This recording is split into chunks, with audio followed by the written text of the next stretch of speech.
Republic Digital is all set to drive the spotlight with its first ever roundtable series. AI and tech, fintech, consumer goods and retail, automotive and mobility. Watch as we decode the impact on 6th September 2024 only on Republic Digital. Now, that's an impressive AV, you have to agree with me, all right? Now, ultraviolet automotive is not just advancing the electric vehicle technology, but also shaping the future of green transportation across the country with its cutting-edge energy infrastructure and a lot more efficiency that they're bringing in to the fore. Now, let's kickstart the series and hear from the leading voices across industries today. I'm sure our panelists will bring a wealth of experience and unique perspectives to today's discussions. So first up, now we have to understand that as we're stepping into a new decade, the technology is advancing at a rapid pace, from artificial intelligence to quantum computing, and a lot more that is there to understand for all of us. This global revolution is set to redefine the future of humanity as we know it. And India's thriving startup ecosystem, powered by the tech-savvy talent that we all possess, will play a pivotal role. On this note, let's begin with our first panel discussion. Moderating this session is Niranjan Narayan Swamy, the Executive Editor of Republic Media Network and Editor, Republic Kannada. Joining him are the panelists, Ajit Padmanabh, founder and CEO, Who We Are, Shubhabra Debnath, co-founder and CTO, Neural Garage, Ankush Sabharwal, founder and CEO, Kurover.ai, T.A. Suhas Tejaskanda, founder and CEO, FWDA, Kamaljit Singh, AVP Product Management, GeoCloud. Over to you, Niranjan.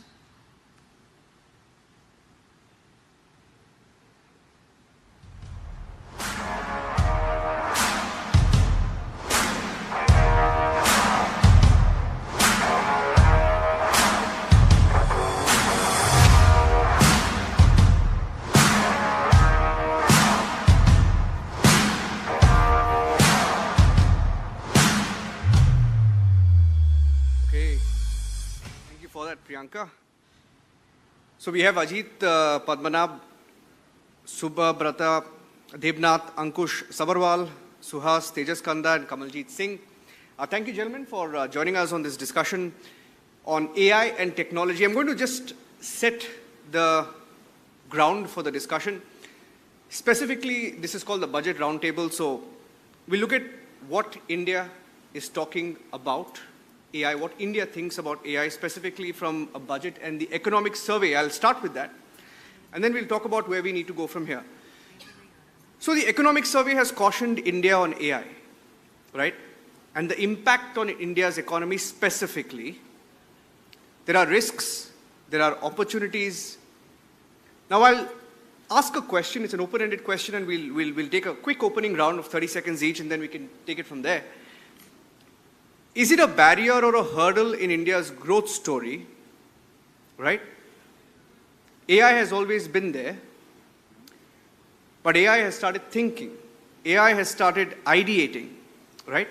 Now, this is where the government is cautious on AI, but they also have an India AI mission, right? And they want the India AI story, and that is why we are here.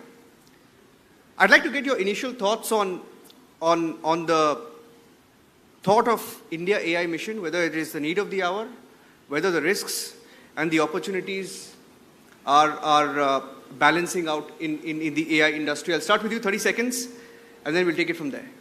Sure. What I generally think is that it's like an opportunity. It's not really a risk. Like you said, AI is now creating stuff. I wouldn't say thinking as of yet, but it's creating stuff. So that makes certain level of services not redundant, but evolved. So now what I think is certain people working in certain layer of services, they would be subjected to upgrading their services so they could service a better sector. So I think like it's an opportunity. All right. Ankush? Of course, if you see AI everywhere, you see the great push from government and with India AI mission, academia doing a lot of research, technologies creating AI platforms, and application developers creating apps which are solving real-world problems. I think, yes, AI was there earlier, but not at the scale which we are now, and I'm sure AI would enable and enhance any sector which is currently available now. AI is a tool, enabler for every industry, I would say. Kamalji? I think I'll just add on to it the fact that if you look at AI, it's truly a transformational technology revolution, which is not just going to, let's say, change the way how our enterprises are looking at and adopting and, let's say, getting better efficient systems in place, but it is also about changing our lives day to day, right? Rather than seeing the technology sphere in terms of having, let's say, job displacements and other things, that's part of every technological revolution. It's just going to create new jobs. It's going to make sure that our systems, our processes are able to handle these things much better. And it's specifically looking at from India's perspective, Niranjan, we have a plethora of areas in terms of where the application of AI can truly transform our sectors like agriculture, manufacturing, which are somewhat lagging in certain spaces. And that's a big area of application which can truly transform our day-to-day lives. That's what my thought is. Ajit? AI is extremely powerful. I think it's one of those technologies that's going to change multiple generations. And I think with power comes greater responsibility. I believe that India can be at the forefront of bringing in that responsibility into AI, making it more ethical, making it more fair. And I think that's the need of the hour, but it's a fantastic technology. And there is potential that India can be, leapfrogging this worldwide. Okay. Tejas? Yeah, AI is definitely need of the hour, right? From Jawan to Kisan to all the industries. Definitely AI is needed today, especially in the sector of defense. You cannot have manned systems. It's more of unmanned systems that we are already seeing in place with ongoing wars. So yes, this is the need of the hour. And as he told, AI was always there, but we are tasting it late. Okay. All of you are from very diverse fields working with AI, right? So I'm going to try and keep this discussion freewheeling, and feel free to come in. And I'll start with Kamalji. You can take the first one. The India AI mission, right? There is a amount of money that is set aside for development of artificial intelligence, right? Is that money enough? Does India, looking at the spurt of AI, need much more to be done? All right. So to be honest, in terms of the good part is the government is serious about AI, right? I think looking at today's world, no government can think that you can have growth coming without AI, right? So obviously with the coming of India AI mission, it basically shows the trust and the confidence Indian government is putting into the technology adoption.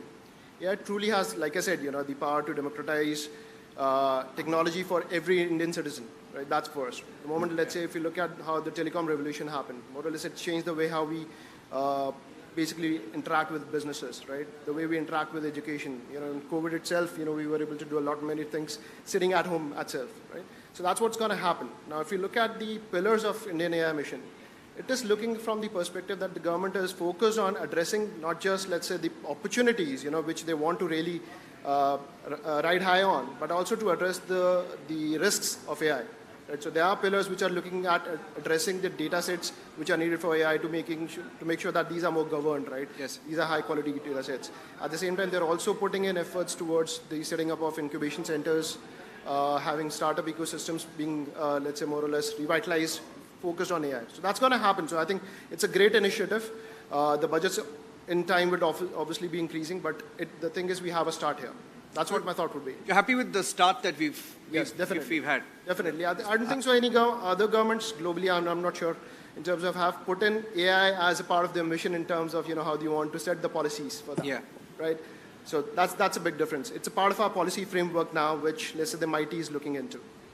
Yeah, and I think, with the India AI mission, with the 10,000 crores budget outlay for the next 5 years, and the year one being 551 crores, we have to look at it in tandem with the National Quantum Mission, because both quantum tech and AI tech will be compounding each other. AI will not be able to exist without quantum, because AI can only go that far, like the gentleman here said. It's not thinking, it's just probably creating something, right? So quantum will give them more power. So I think we got to look at both these aspects, and going by that, and also historically, India has not been doing great on R&D. So I think this generation is more, teething towards R&D, and I think we should welcome this. One of the concerns that, okay, I'll put this question to Tejas. When you speak to people about AI, last weekend we had a conversation. I was speaking to an educator, and he said, I'll be out of a job in about 5 years, and his name is Anand Kumar of Super 30. Okay. You would have heard about him. He said, AI, data is democratized. Yeah. Technology is democratized. Across India, kids have access to smartphones. They have access to ChatGPT. And he gave me a use case scenario where he said, just imagine a kid in rural India who's in, say, class 9, class 10, or class 11, class 12, and he may not, be brave enough to ask, let's say, any question in class, but he can ask that question to ChatGPT, and he's practicing on ChatGPT. He's always, getting his answers from ChatGPT. The worry there, I felt, was about what are the answers he's getting from ChatGPT, right? Or what are the answers he's getting from, let's say, any AI search engine? Can you trust the information coming out? Is the base big enough from an Indian context? That's one of the biggest concerns as well. The quality of the data and ethical, AI, that's a big concern. That's a still question mark. It has to be included in the policy framework, and how do we control? And that would not happen without the infrastructure being in our control. I'll also give you one use case of it. I would talk more specific to my domain. I'm not an educator. So when we talk about some warfare techniques like net-centric warfare, where most of the nodes, every element of the warfare connected to one platform. Yeah. And you, when you handle that platform, you need to have a local server in place. And imagine that doing on AWS or Azure. So definitely I cannot imagine to do that. So I think with the infrastructure here, and which is in our own control, and putting certain policy frameworks, only then we can assure a safe next generation. Yeah, and when you can take this question, and then I'll take that forward with Subhabrata. Ankush, when he spoke of ethical AI, and you have this conversation around biased algorithms, how do you fight that? How do you fight, let's say, we at Republic, we often speak about the dangers of a Western bias or a Western influence on Indian democracy and policy making, right? So how do you work around that? Yeah, see, biasness would be there. See, if we are looking for real AI systems, and if you're looking for making systems from the real data and to get outcome which are towards the reality, it will be biased because data comes from the society, and is society not biased? Yeah. Society is biased, right? So now biasness is there. Now, I think you rightly asked, how do we overcome that? So that's again case-to-case basis. So probably maybe there are some systems we may want them to be biased, because we want the real representation of the society. If not, again use AI, Gen AI, and create synthetic data so that we kind of put safety net to the biasness. But there are 4 things which I always kind of vocal about when we create AI systems for our clients. Can you just pull the mic a little bit towards you? Yeah. Sure, yeah. So yeah, 4 things when we create any AI systems. First is, of course, the purpose. The purpose of any system which we create should be good and should be vetted. I'm sure the regulations are coming up soon. The purpose should be well defined and articulated. The second is the inclusivity. So when I say inclusivity, it's more of inclusivity of data, which we have to try gathering, creating the system. If we don't have the inclusive data, put the right disclaimer so that users are aware there might be biasness around this area, so that users are aware while consuming the output. Second is the explainability. That's very, very important. Many AI technologists would say explainability is difficult. It is difficult, but we cannot get away from that. We just launch something and the output comes bad and we say sorry tomorrow. We have huge responsibility towards our users, towards our clients, businesses, and to the society at large. So figure out the way to explain. If not, don't release the products for the consumer. Fourth, of course, the privacy. That's I think much talked about and being dealt with GDPR and DPDPA in India. So yeah, so I think we all are working together to make sure we have right regulations, right technology, and right processes to give the right solution, safe, inclusive, responsible solution to the consumers. Yeah, true. If I can chime in on the Sure. bias side of it. Sure. When Facebook was launched, we all use Facebook, we do the scrolling and all that. It was designed on certain algorithms which are behavioral, and those were tested on male white. Okay, that is the test data. So that tells us that all of us are excluded out of Facebook. It shouldn't work for us, right? So where, at who we are in the business of retelling our history the right way. However you want to look at the word right. All right, but it is extremely important that we use this technology and any other bias-ridden technology that you said, even we are biased, but to be slaves to another set of biases and hone our attitude towards it or change our nature, change our mindset, is going to destroy us as a civilization. That's where for us AI is very foundational. We are looking at indigenous AI building, and we hope that a lot of other companies that will come out with How difficult is it to build that indigenous AI? It's extremely difficult because you are starting ground up. Algorithms are mathematical equations. We would have studied all these in mathematics, right? Now, I have to remove all those equations away and start from our scriptures, start from, let's say, Kautilya's Arthashastra, see what that quatrain talks about. Can we convert that into a behavioral model?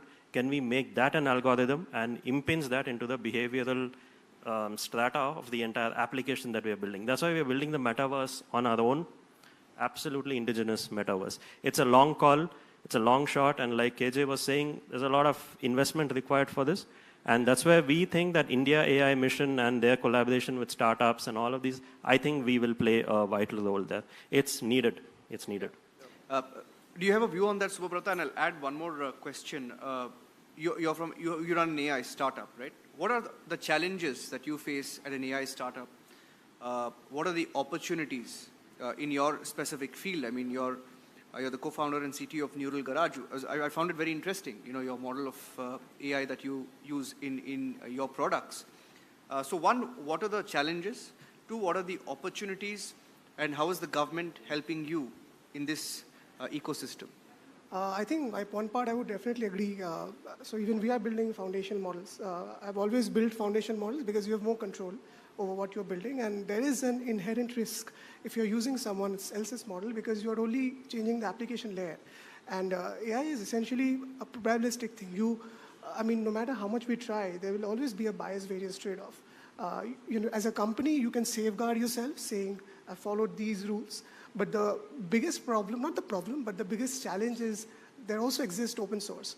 And you can't, stifle that because that will, stop innovation. So this is something very difficult to tackle. But if the government invests sufficiently in building technology in India itself, that would encourage more individuals to build the entire thing out of India instead of being diverted towards doing other stuff and being dependent on other people. Yeah. So, go ahead. Just wanted to add to it. I think, one of the aspects of AI when we look at, and that too, let's say general AI, which is something what we're looking at also being used to power generative AI, Yes. right? The biggest ingredient is data, right? So thing which is powering the artificial intelligence itself has become a problem area now. Because, Yes. right? At the first stage, you need large amount of data to train that, right? Correct. And where do you source that data from, right? The biggest source is what is publicly available, which is, let's say, open source, internet, whatsoever, right? And obviously, that data being populated by any random person who's having some views, you're putting blogs, you're putting, comments. So it'll definitely have that bias. It's very similar if I have to draw an analogy, right? How does an individual get his intelligence, right? How do we get our biases? It's based on the information that is fed to us, right? Right from, let's say, the way we are taught in schools, the information that we are consuming in books, the information that we're consuming from, let's say, social media, right? That helps us develop a certain bias in our own heads, right? How do we control that in that perspective? I'm just drawing a very simple analogy. Yeah. How do you control that? You go and consult someone, right? You ask your parents, you ask someone, who's actually, a mentor in that field or an expert in that field to know, is that bias correct, right? What I'm forming. Same kind of guardrails are needed when we have to implement AI very specifically. And I think India AI Mission also wants to look at that aspect. That's the reason it has talked about certain pillars within that space. One is the data sets. So you need to have controlled data sets to be made available for specific applications, right? General models, I understand, you can do that. But something what, let's say, Ajit mentioned, he's trying to build something for Indian history, Indian I don't want to use the specific terms, but let's say, he's basically bringing all the history onto a platform where people can leverage, but it shouldn't have a certain religious bias which people can find it controversial. But that's not the intent. The intent is to preserve a culture, right? So those are the kind of guardrails you need to make sure that you make sure that your data sets are controlled. You have people from diverse fields who are let's say, providing the oversight for it. That's a big thing. That's a very big thing important, right? Third thing, the data that you're using, right? Yeah. Do you have tools to make sure that the data is of high quality? It's not having any missing information. Can you detect bias in that itself? Because AI itself can be used to detect bias, right? You can have sentiment analysis put together on top of the data while you're processing it before you feed into the AI model to generate an outcome, right? Yes. So those are the kind of 3 steps you can look at. You have tools and technologies to be put there, having a controlled set of data, and then having a field of, let's say, application by certain mentors or diverse field of people who can provide oversight on the outcomes. That's how you can really control a bias in that space. And that can set forth in terms of how you can have controlled applications in different sectors. Yeah. Right? You simply cannot have a large language model being applied to solving a problem in agriculture. Correct. So that's how it's possibly going to. I'll do a quick round, 30 seconds, because you've sort of opened up a conversation about policy. I mean, it comes down to policy. I mean, can you regulate AI, right? Yeah. Quick, 30 seconds, I'll do a round. Can the government regulate AI? Yes. I'll tell you one thing that I have observed, a very strange thing and a beautiful thing. I was in Mauritius 3 months ago. I was invited for a summit, AI and Tech Summit. I met a minister from UAE. Guess his portfolio? He was minister for AI. So, world is revolutionizing. You see, UAE today stands first in the security, physical security. I mean, again, data security is also one more thing. Now, even for the AI, they are bringing in protocols and regulations.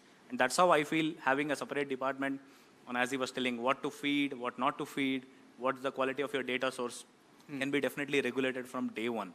Otherwise, it's going to be a mess. Yeah. And absolutely, I agree with him. AI regulation very much required, and I think European Union has already come out with the AI Act in 2024 May, and we are following suit with DPDP or maybe other acts as well. I think the core of the matter in terms of AI and algorithm is, I'll give you a trivia, right? So the NATO Center of Excellence for Strategic Comms, they created a report based on their research on how certain AI-driven mass movements were created. And they fed the images, the Gen AI images, right, back into the AI model detectors. They were charged with the fact that detect it as AI or detect it as human-created image, right? So the AI model was able to detect only 15% of Gen AI images as Gen AI. So you see the frivolous algorithmic languages that we have, which cannot detect their own creation. You can detect your fellow humans, right? So that's what we are dealing with here. Regulation is definitely required. How do we eliminate these things? There is something called white box algorithm concept. Black box is where you don't know what the algorithm does. That's when Facebook and Insta, they're all stuck in their, Congress litigations. But in terms of white box, it'll give us an open chair on what is happening inside and whether this is good, bad, or ugly. I think that's where we have to head through regulation. I'm going to take that to him because you've set the framework for this. Ankush, you work with, platforms that typically are used by the Indian middle class, I would say, right? How important, in your view, is it to regulate AI? Because when you speak of AI in UPI, AI in ticketing systems, right? Yeah. How do you regulate it? You see, when we buy a physical product in India, don't we look for ISI mark? Correct. Right? So why not for software products? So yes, so software products are not tangible, we cannot see. And that's why then there are ISO standards and how this product is going to be built. The processes should be well defined and repeatable. So ISO 9001. So for AI, of course, it's being used by consumers, and consumers probably might not be much aware to test whether to use this system or not. And so technologies should build the technology, should build the product, should solve the solution, and they should not spend too much time in creating the right policies. Then who should we depend on to create the policy? Someone should come forward and create the policy. Yes. Why not government? So I think if government comes up with a regulation, it would aid and it will help technologists like us, so that we just focus on building applications, not worried about this is the right thing or not. Someone is coming up with the right processes to adopt. Yeah. So of course, I think I'm for regulation, and they should come up soon. Yeah. Sure, brother. Yeah, I would agree. But my principal thought process here is that the regulation should not be reactive. Should be preventive. Because I've seen earlier AI regulations from a reactive standpoint, and they have been a mess. I remember this particular story in US. There was this phone vendor who used to improve their images detection when you click selfies. And a law was passed that you cannot, train on images without taking permission from people. So people had clicked selfies and filed cases on the phone vendor. So these wide swings, you can't predict these. It's ideal if you have a committee who discusses this with, let's say, a body like NASSCOM, and then go forward with a very planned and structured way. Yeah, true. I'm going to try and move to another point now, given that we have very limited time. Kamaljeet, you can start. You can take this one, and then we'll go around the table. One of the takeaways from the economic survey was also of the fear of AI eating into service sector and jobs, right? Even the government in its economic survey has mentioned, there was a fraction, less than 1% shift that they expected, right? Yeah. I don't know whether you call it displacement or a correction, but they feel that was likely to happen in the near future. One, how can AI be used to improve efficiency and productivity of Indian industries? And what are the specific use case and benefits? And do you believe in this view that AI can take away jobs or is taking away jobs? I think that's a very pertinent question that everybody will have in mind. Anytime a new technology comes, right, there would be something what we call as displacement, right? This displacement doesn't truly have to mean that it's a job displacement, right? It could also mean that reskilling of people within the same set of jobs that they've been doing, right? And also an opportunity for people who are working in that space to upgrade themselves and take on bigger roles, right? If I give a simple analogy of, let's say, when agriculture was being done in the past 30, 40 years back, right?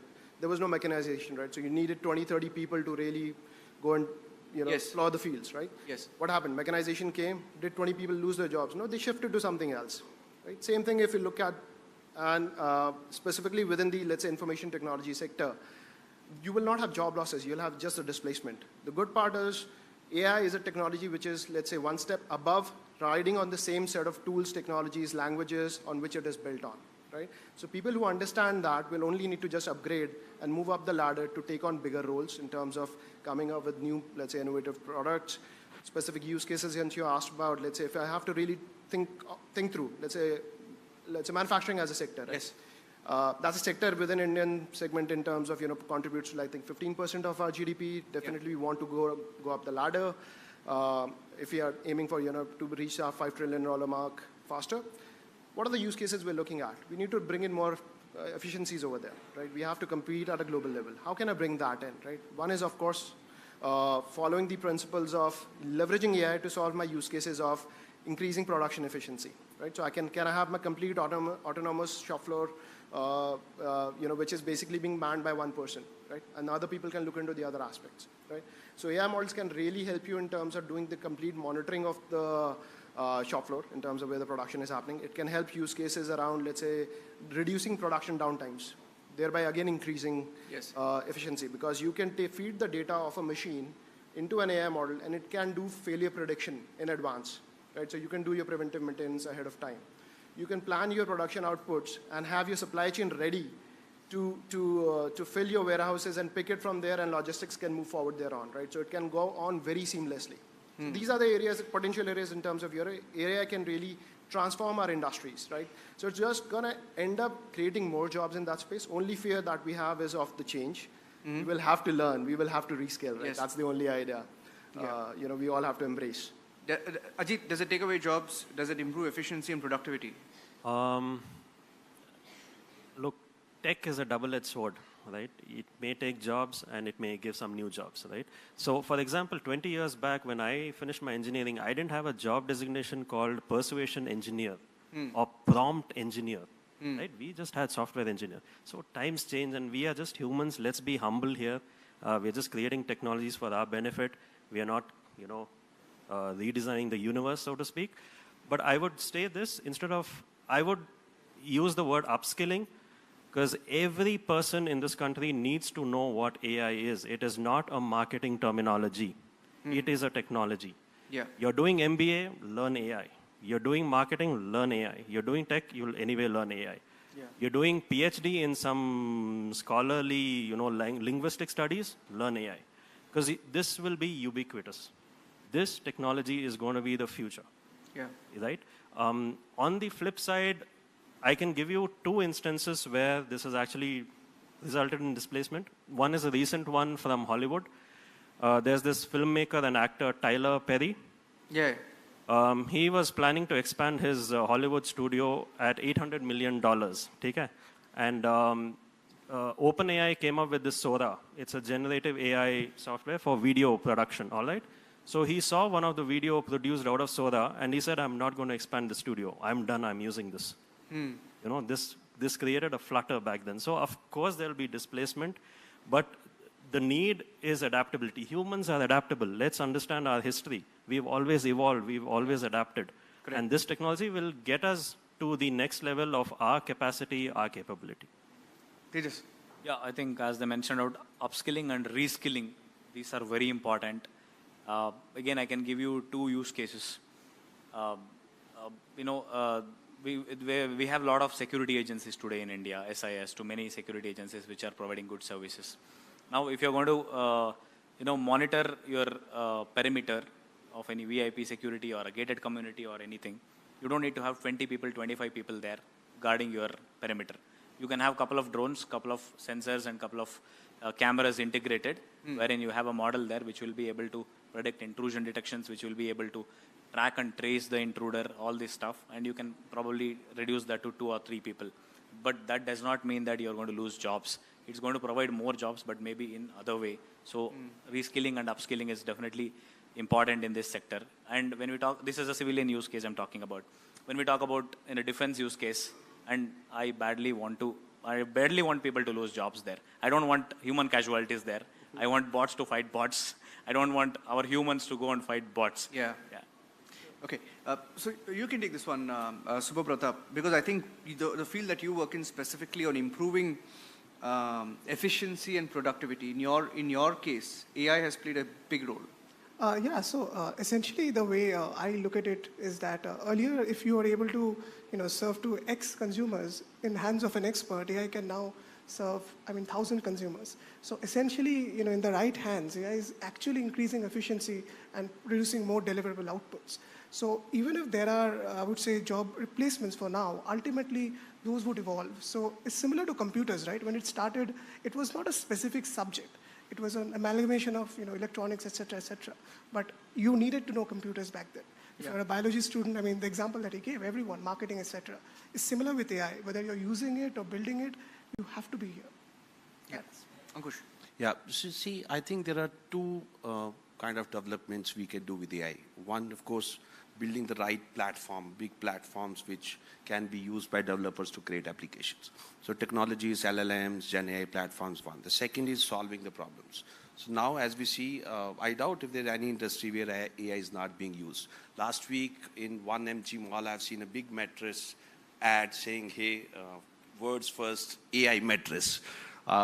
So it gives a feeling like now everything would have AI. So now I think there are 2 things again, part of using AI for application development, solving problem. One is identify the right problem and solve with tech, and probably you can use AI to that.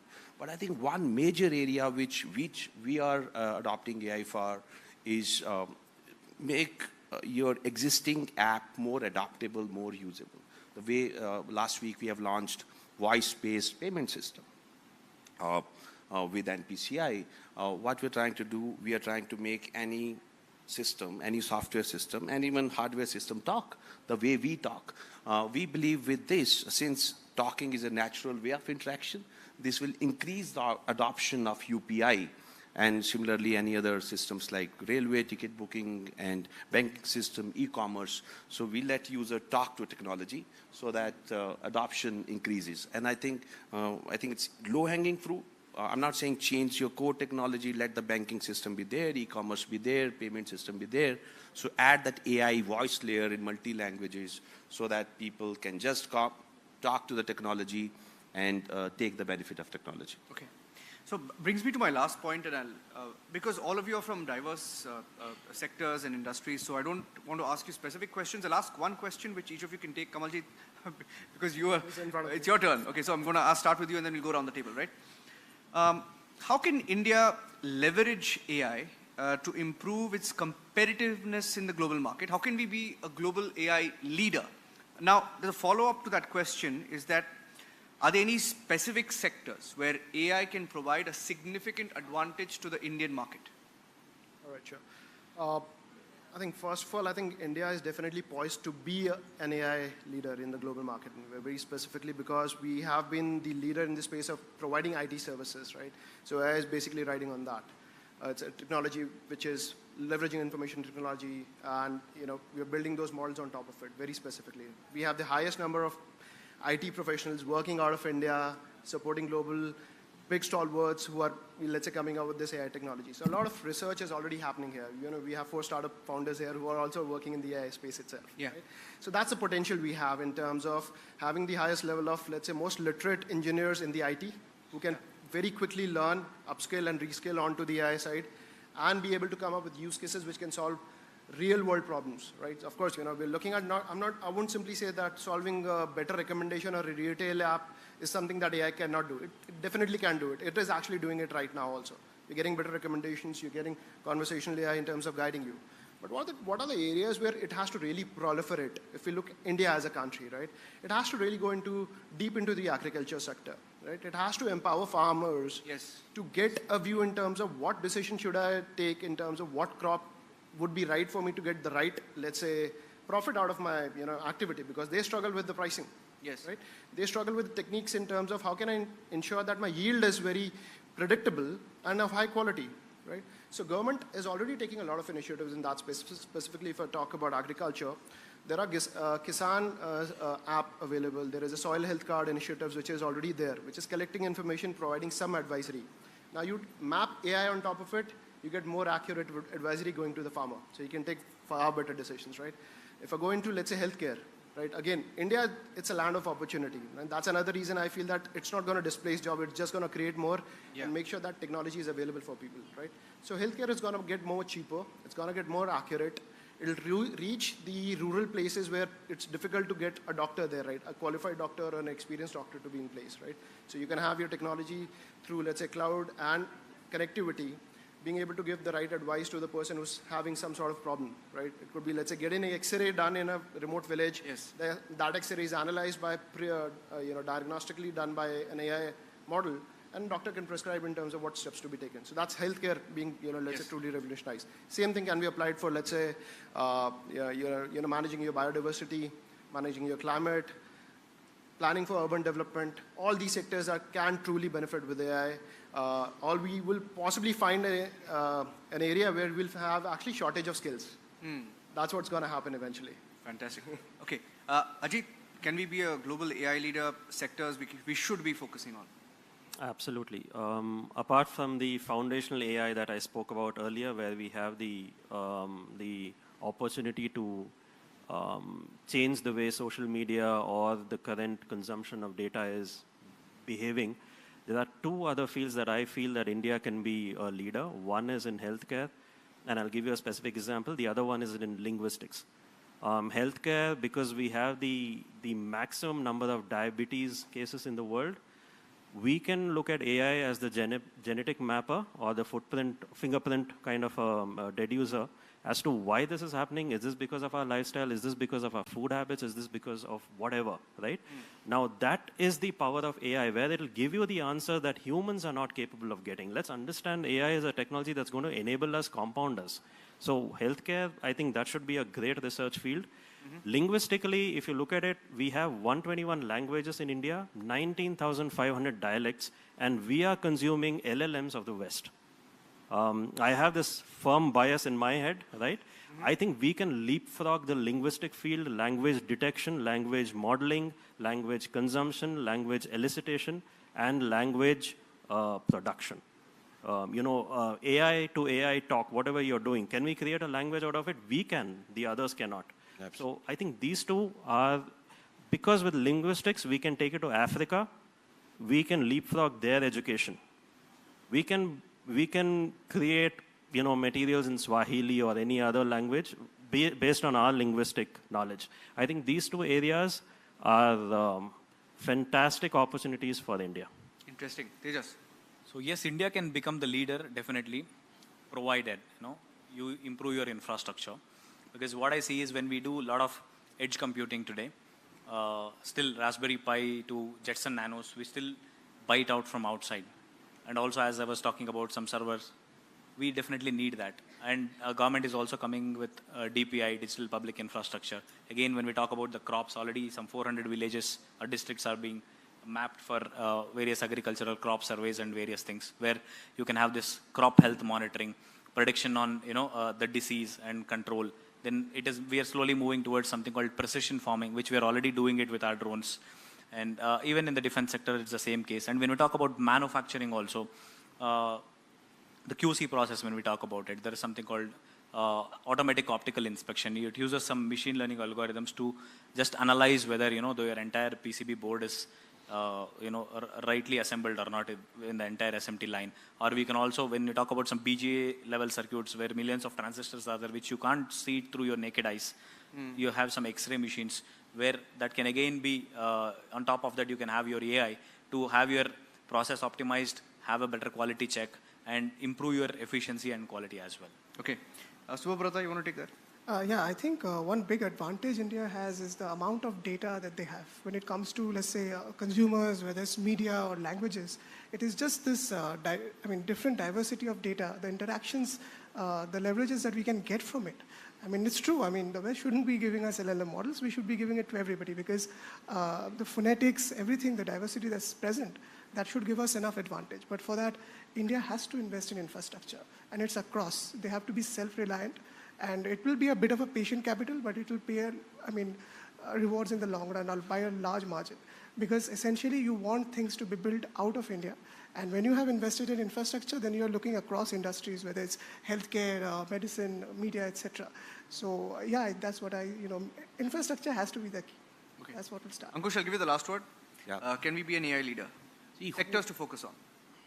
Yeah, so see, first of all, who can be better country than India to create AI platforms? As we know, AI needs data, and with the virtue of the highest population we have, we produce data by just living life. Yes. As organizations, as individuals. So for platform, yes, we should be number one. And even for AI applications, again, with the virtue of population, we have large problems to solve. And we can, of course, solve with data and AI.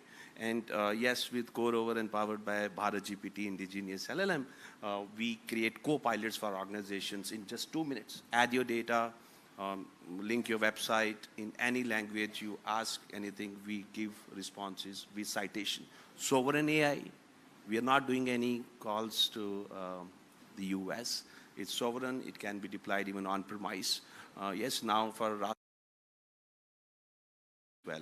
I recently read in the news. So I think, yes, technologies are coming together, with, of course, with the support from government to provide indigenous apps to solve the real-world problem. To add on to that, India is a land where mathematics was born. And we all have geniuses here. Zero was, we found that, correct? And I think AI is all maths. Yes, I think AI Literacy Day should be announced soon, and that should be from India. Maybe 5th September, yesterday, should also be called as AI Literacy Day. Of course, 01, which is Foundation for Digital, and of course for AI. True. So we should celebrate this as AI Literacy Day. Yeah. Very interesting conversation. Thank you, Ankush. Subhabrata, thank you, Kamaljeet. Thank you, Ajit. Thank you, Tejas. Thank you. So that brings us to the end of the AI and technology panel. Thank you, gentlemen, for joining us. Thank you so much. Thank you.